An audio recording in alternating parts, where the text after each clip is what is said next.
cas, ils m'ont traîné à Haïti. J'avais 4 ans. J'ai rencontré le Père Noël, il était noir. Là, j'ai comme fait, à 4 ans, j'ai comme fait, si le Père Noël est noir, et qu'ils m'ont bullshité là-dessus, que c'est donc qui est de la bullshit. Fait que finalement, c'est là que je me suis rendu compte, à l'âge de 4 ans, que tout était de la bullshit. Tout ce que je voyais, c'était des mensonges ou de l'ignorance. Les gens, ah non, don't rock the boat. Rock it, tabarnak! Rock it. Les madames avec ses droits d'Autochtones, donc il faudrait qu'elle défende ses droits d'Autochtones. C'est à nous de les défendre. C'est à nous de demander pardon à madame pour les traités qui n'ont pas été respectés. C'est vraiment à nous. C'est pour ça que je commence, avant de commencer, là, je sais que Jacques est arrivé et qu'il a commencé à enregistrer, on n'est toujours pas en session. Ce que je voudrais faire aujourd'hui, c'est pour ça que je vous parle de tout ça, ce qui est important, puis je vous l'ai lu là-dedans, là, ici, là, traité de paix définitif. On peut-tu, dans le cadre du grand jury, considérant que la Constitution n'a pas été signée, et dans l'éventualité où ce que ça serait à ça qu'on s'en viendrait, parce que c'est effectivement ça qu'on s'en vient, M. Dubois, Jean-François de quelque part, il va présenter la Constitution aujourd'hui devant vous, mais ce qui va être présenté n'est pas signé. Fait qu'il faut remonter, Jacques-Antoine, c'est 1753, la dernière Constitution, c'est quoi la date? 1760. Bon, cette Constitution-là, d'une façon ou d'une autre, la Constitution du Canada, c'est un pacte, c'est un traité, c'est pas une loi. Mais ici au Canada, ce qui est arrivé, c'est que comme on sait bien qu'un enfant, c'est pas un humain, puis ils ont tout dénaturé nos termes. Mais la Constitution n'est pas une loi, c'est un traité. Et un traité, ça ne se casse pas. C'est l'acte de l'Amérique du Nord britannique de 1867, et ça s'applique. Peu importe ce qui s'est passé avant. Parce que vous savez que la Constitution, en 1877, si on regarde la Constitution de, je pense que c'était au mois de mars, au début de mars, la première Constitution, il y avait, je pense, 9 ou 10 pages. Alors que là, on se rend jusqu'à l'article 149. Puis ça a été modifié en l'espace d'un mois. Donc ça se peut pas. Vous comprenez que ça se peut pas. Donc c'est ici qu'on fait des modifications. Mais la vraie Constitution, elle est seulement en anglais. Et je ne me souviens pas exactement combien il y a d'articles, mais je l'ai à la maison. J'ai la première Constitution, l'acte de l'Amérique du Nord britannique, qui est très très simple et qui comprenait tout complet, mais sans exagération, puis sans dénaturation du projet. Donc, ce que je voudrais faire, ça c'est mon souhait d'avoir organisé tout ça. Évidemment, on pose une question face à la LATM. Nous, ce qu'on demande au travers de ça, c'est l'application de la loi. L'application des traités qui ont été signés, donc des accords commerciaux qui nous lient avec des gens comme nous autres. Parce que si on n'est pas capable de respecter nos accords commerciaux, il n'est pas question au bout du compte qu'on va se faire respecter comme nous-mêmes. On n'a pas de parole, on n'a pas d'honneur. Je vous l'ai lu hier, là, entre les mots, le mot honneur et entre les mots, qu'est-ce qu'on a dit? Honoraire. Fait qu'on n'en a pas d'honneur présentement. Fait que ce que je veux vous demander, c'est de respecter les proclamations qui ont été faites en notre nom, qui sont des traités simples, comme genre que tout le monde peut comprendre. Tu prends 10 minutes de ta vie, tu lis ça, tu le comprends. OK, c'est en anglais britannique. Mais il y a des versions françaises. Il y a un terme que je vais expliquer, Jean-François, sur la loi de la faillite. Ils disent bien ici un débiteur, écoutez bien, là, un débiteur sur la loi de la faillite sont assimilés à un débiteur toute personne insolvable. Si une personne est insolvable, un être humain est insolvable, il y a des choses. Vous savez qu'un être humain n'a pas de droit, n'a pas de compte bancaire parce qu'il n'y a pas de numéro d'assurance sociale. Ça, je l'ai gagné. C'est ça qui fait la distinction entre l'être humain et la personne physique qui a un numéro d'assurance sociale. Donc, un débiteur ici, c'est une personne insolvable. Écoutez, c'est insolvable, comment tu es débiteur? Mais ils l'ont dit dans la loi. Quand ils disent toute personne, ils ne spécifient pas entre la personne raisonnable, qui est l'être humain, en droit, et la personne physique. Donc, la personne raisonnable, c'est l'article 1436 du Code civil, et la personne physique, qui est une chose en vertu de la loi de la faillite, qui est une chose, c'est en vertu de l'article 1, 98 et 301 du Code civil. Donc, voyez-vous que c'est pas pareil, les distinctions sont là. La personne physique a un numéro d'assurance sociale, c'est votre nom de famille. Et l'être humain, c'est votre nom masculin ou féminin sans nom de famille, qui n'a pas de numéro d'assurance sociale. C'est pas trop compliqué que ça. C'est beau? Merci beaucoup. Merci de l'intervention. En attendant, je disais ça tranquillement, là, que Jacques-Antoine parle. Est-ce que la proposition ultime, donc, qui est faite devant vous, c'est de demander au soi-disant gouvernement qui pense nous représenter d'appliquer la loi? Et au travers de ça, peu importe la Constitution qui sera signée au bout du compte, moi, ce que je tiens à demander aux gens qui sont ici, c'est de faire une proclamation ou tout au moins une déclaration universelle de paix. On en a parlé brièvement hier pour s'assurer qu'il n'y ait pas de gouvernement militaire au pouvoir. Et je prends l'exemple, je l'ai dit hier, le seul officier civil de l'État présentement, surtout au Québec c'est plus facile, c'est le directeur de l'État civil. Tous les autres, par définition, sont des militaires. Maintenant, pour foutre les militaires dehors, moi, j'en veux pas des militaires au pouvoir parce que ça s'appelle la loi martiale puis il fonctionne par décret. Donc, en partant de la Déclaration universelle de paix, on signe la Constitution, on fait la Déclaration universelle de paix. Comme ça, on n'est plus en guerre contre personne, les généraux vont cesser d'être nos maîtres, penser qu'ils sont nos maîtres. Après ça, on accorde à tout le monde un pardon universel. Pas le choix, on vient de déclarer la paix. Fait qu'il faut pardonner à tout le monde. Même celui qui a commis 150 meurtres atroces, il est pardonné. C'est dégueulasse, mais c'est ça. Mais ça pardonne à chacun d'entre vous. Mais si le lendemain, tu te lèves, puis tu travailles à l'Agence du revenu du Canada, puis tu continues les mêmes niaiseries, hey, il y a eu une déclaration de paix, là. Tu as été pardonné, là. Arrête tes niaiseries, parce que le pardon, tu ne l'auras pas deux fois. Là, c'est pas seulement ça, là, tu es en infraction avec la Déclaration universelle de paix, tu es en infraction avec le pardon, donc tu es en double récidive. Fait que si tu étais en haute trahison avant, x1, x2, x3, goodbye 75 ans. Là. Je vous l'ai dit hier, il n'y a pas de pardon pour la haute trahison. Il n'y a pas de procès non plus. Tu es en haute trahison, tu n'as pas le droit à un procès juste et équitable, tu n'as pas le droit à une défense pleine et entière. Tu es un traître. Tu as déclaré la guerre à notre nation, tu viens détruire, puis tuer des gens, puis écraser nos traités commerciaux. Fait que c'est fini pour toi, là. Tu t'appelles Stephen Harper, goodbye!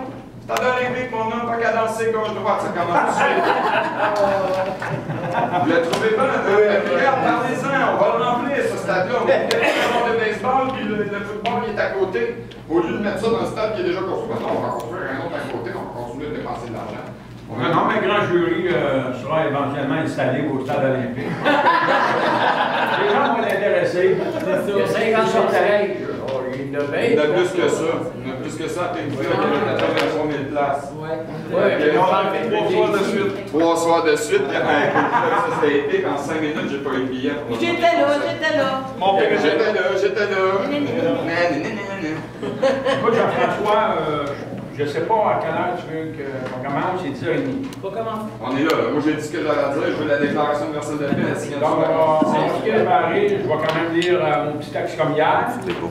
On va entendre le J'en ai des national. cartes, mon boy, j'ai des chargeurs. Là, je suis surprise pour vous autres, ce que vous avez entendu hier. Mais j'ai jamais filmé aussi longtemps que ça. Jamais? Mais non, ça fait 12 heures. 12 heures. Oui. C'est long, 12 heures pour de la... Mais t'as aimé ça, c'est bébé. Ouais, ben moi, je fais de blog de 14 ans. Ben moi, je fais de la photo depuis ça. Depuis toujours? Ben ouais. Avec les films dans le temps, tu voyais ta photo quand elle était développée, là, c'est le fun. Devenir photographe vite en esti. T'essayes, non, ça c'est bon. Avant, c'était long, savoir. Les jobs, hein. Les jobs, j'ai payé tout mon matériel pour 15 000 $ en faisant des modèles. Moi, je suis bien, je sais pas, j'aime ça. Hey, bon, je fais des photos, j'ai mes belles en table. C'est vraiment Jack Pose, jackpose.ca. C'est une coupe de folio que j'ai faite.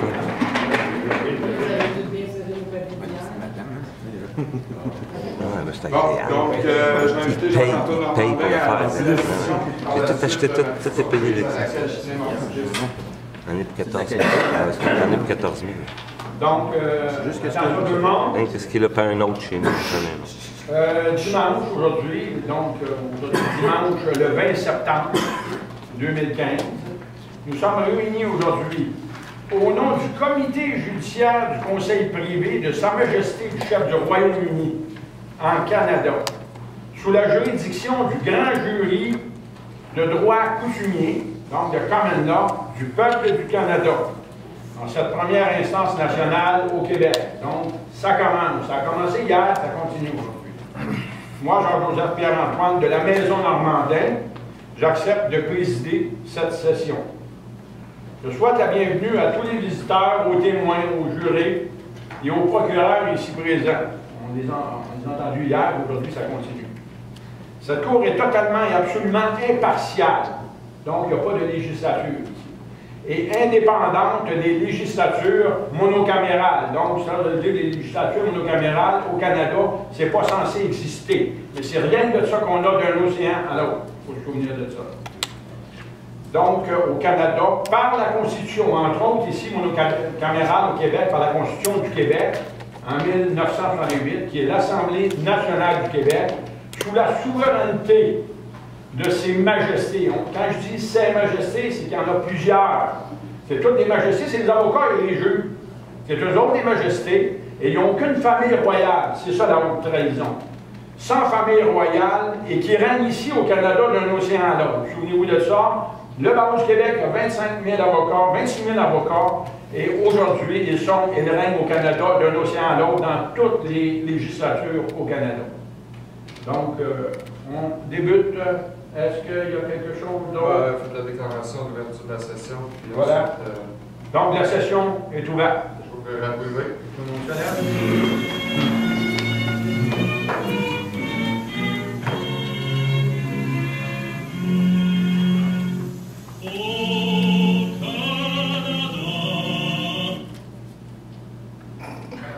Qu'est-ce qui se passe? Est-ce que le gouvernement nous a coupé ça? Non, c'est parce que le disque dur, il On était peut pas- la chanter. non, on peut. Non, non, c'est spécial. C'est spécial. Vraiment. On va recommencer. On a une petite erreur technique. C'est le disque dur qui est pas.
Bon, merci beaucoup, mesdames et messieurs, d'avoir respecté ma petite surprise que j'avais préparée pour vous. Vous avez entendu le véritable hymne national avec la deuxième partie qui va présenter au programme le soir des matchs du Canadien.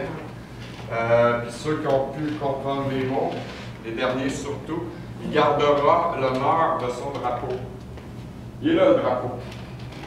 Il n'y a pas personne qui va être touché. C'est pas parce qu'ils sont rentrés chez nous et qu'ils l'ont piqué le drapeau qu'ils ont gagné le droit de le faire, parce que c'est ça qu'ils ont fait. Ils sont rentrés, l'État national du Québec, j'avais un drapeau du Canada affiché, et ils l'ont volé. À partir de là, c'était fini. Il n'aurait pas jamais fallu qu'ils s'en prennent à quelqu'un dans la position qui a des serments envers Sa Majesté. Je vous l'ai dit, on a le code criminel ici. L'article 53, incitation à la mutinerie. En sortant d'ici, si l'État national du Québec essaie quoi que ce soit contre moi, ils sont en état d'arrestation. S'ils disent quoi que ce soit pour leur défense, ils finissent au stade olympique, comme je vous ai dit. Puis je suis capable de le faire tout seul. Tous ceux qui vont s'interposer entre moi et Sa Majesté Élisabeth II, donc les serments que j'ai envers elle, c'est fini. C'est de la haute trahison. Si je connais un autre site qui soit d'accord avec moi, puis c'est à toi de te défendre. C'est pas un choix. Tu respectes le pays, tu respectes les gens, tu respectes le règlement, donc la loi. C'est ça qu'on vous demande ici. Nous, on veut l'application de ça. C'est un traité, c'est un mandat, c'est ce qu'on a donné, puis c'est pas fait. Dans le cas comme Mme Prince, elle a aussi des traités, elle a aussi des papiers signés. Une proclamation royale, c'est pas respecté par l'État national du Québec. C'est un coup d'État qui a eu lieu, mesdames et messieurs. Un coup d'État, puis en plus un coup d'État fasciste. Je ne sais pas si les gens sont capables de me donner la définition du fascisme, la vraie, mais Mussolini a dit en 1934, le fascisme, c'est bien simple. C'est quand tu n'es plus capable de faire la différence entre la société publique, donc la res publica, la république en latin, puis la compagnie privée. Qui est-ce qui peut me dire ici si la CSST c'est une société publique ou une compagnie privée? Je les ai sortis hier sur le web en passant. Comment? Je les ai sortis hier sur le web. Ben tout ça. OK. Le NEQ. Okay. La CSST de la Sûreté du Québec, en tout cas, rien que montrer aux gens comme quoi c'est toutes des compagnies. C'est toutes des compagnies. C'est toutes des compagnies privées. Est-ce que c'est la SQ qui avait débarqué chez vous ou la GRC? C'est la SQ. Oui, c'était la GRC, j'aurais obligé de fermer ma gueule. Okay. Parce que c'est la gendarmerie royale, puis eux autres, c'est des paramilitaires. Il n'y a pas de doute à y avoir. Les gens de la GRC sont sur le même régime auquel moi j'ai le droit, le régime donc des anciens combattants. Ce sont des paramilitaires. La minute où c'est écrit police sur leur bagnole, c'est une fraude. Ces gens-là ne sont pas des agents de la paix. C'est une police, c'est un agent de la paix. La GRC, c'est des agents de la guerre. Comme moi, je le suis. Je ne suis pas là pour faire la paix. Moi, dans la vie, je suis formé pour faire une chose, buter des humains. Fait que y a-t-il quelqu'un qui veut s'essayer, là? Volontaire, là, qu'est-ce que là, je te fous une balle dans la tête, t'es volontaire, j'aimerais de m'approcher, je commets pas un meurtre. Il y en a qui ont essayé ça, qui ont déclaré sous serment devant une cour, en tout cas, ça vaut rien, là, selon moi, mais que de me courir après avec un arc et des flèches, ça fait pas mal. Ah ouais, tu veux t'essayer ça, voir? Il était pas volontaire, le gars, là. Il a déclaré sous serment. Fait que, quand le GRC arrive, puis on est des agents de la paix, tout bad, t'en es pas un. Remporte et tu sacs ton camp dans l'autre direction. C'est du CD, c'est écrit propriété privée à l'entrée, do not pass. Ne passez pas. Ça s'adresse à toi. Le règlement du gouvernement, il arrête sur le bord de la rue chez nous. C'est pareil pour toutes vous autres. Fait que quand vous vous traînez avec un permis de conduire dans votre poche, c'est le règlement du gouvernement. Tu sors ça, là, c'est ta carte d'employé. Faut pas le sortir. Comme j'ai fait ce que je vous disais précédemment à la cour. Ouais, mais je ne l'ai pas, la personnalité juridique que tu cherches. Je ne suis pas un fraudeur.